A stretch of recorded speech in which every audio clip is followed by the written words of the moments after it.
తిరుమలలో శ్రీవారి సన్నిధిలో ఈ మధ్య జరిగిన మహా అద్భుతం ఇది. ఈ విషయం కొంతమందికి తెలియకపోవచ్చు. 2014 ఆగస్టులో జరిగిన సంగతిది. ఆ తల్లిదండ్రులు 18 ఏళ్ల నిరీక్షణ, అనన్యమైన భక్తి శ్రద్ధలకు ఆ దేవదేవుడు ఇచ్చిన వరమే ఇది.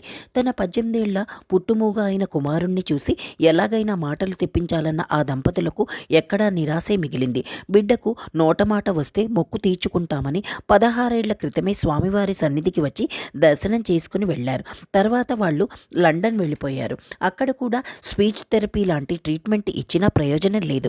మళ్ళీ ఒక్కమారు తాము నమ్మిన వెంకటేశ్వర స్వామి దర్శనం చేసుకుందామని వచ్చిన వాళ్ళకి శ్రీవారు తమ లీలలు చూపారు.